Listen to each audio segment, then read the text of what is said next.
کسی صحابی نے اپنے بچے کی شادی پر اپنے گھر میں لائٹنگ نہیں کرائی، لیکن آپ کو دنیا کا کوئی عالم یہ فتویٰ نہیں دے سکتا کہ لائٹنگ کرانا حرام ہے۔ آپ شادی کے موقع پہ ساری گلی سجا لو، آپ ساری چھتوں پہ لائٹنگ کرا لو، کوئی آدمی یہ آپ کو فتویٰ نہیں دے سکتا کہ شادی کے موقع پر لائٹنگ کرانا جائز نہیں۔ کبھی سنا ہے آپ نے کسی سے؟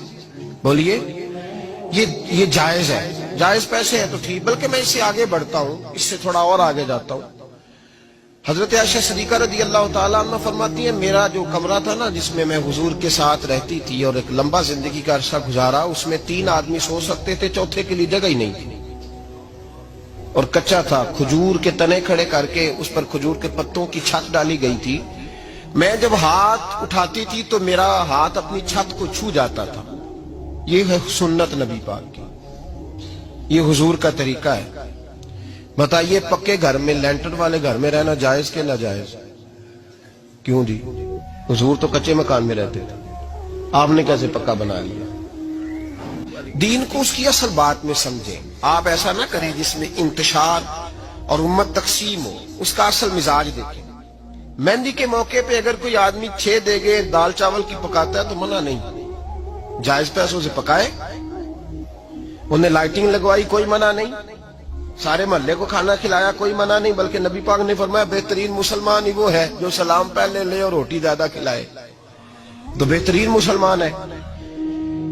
ناجائز کیا ہے؟ ناجائز ہے شادی کے موقع پر بینڈ باجا بجانا، اس میں رقص کرنا، اس میں بھنگڑے ڈالنا، عورتوں مردوں کا اختلاط ہونا، عورتوں کی مووی بنانا، یہ چیزیں ناجائز ہیں۔ تو جو ناجائز ہے اس پہ پابندی لگائی جائے گی، جو جائز ہے اس کے بارے میں یہ کہا جائے گا کہ بھائی احتیاط کی جائے، سنت کی طرف دیکھا جائے تو بہتر یہی ہے۔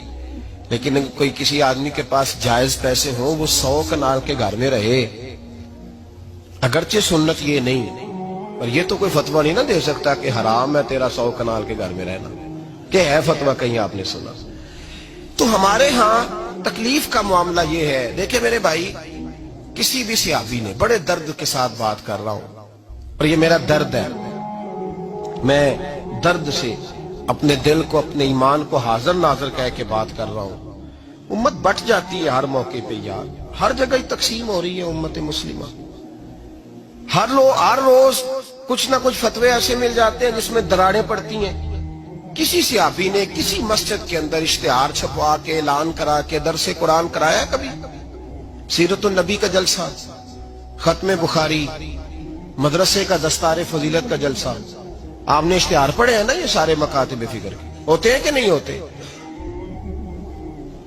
کسی صحابی نے اس طرح، وہ تو روز درس قرآن دیتے تھے، لیکن اس طرح اشتہار چھپوا کے، پوسٹر لگا کے، اور مصر سے کسی صحابی کو اسپیشل بلوا کے یا یمن سے بلوا کے مسجد کے اندر کبھی درس قرآن کے اجتماعات کرائے، سیرت النبی کے جلسے، ختم بخاری کے؟ او بھائی یہ ساری چیزیں حضور کے صحابہ کی سنت سے مروجہ انداز میں ثابت نہیں۔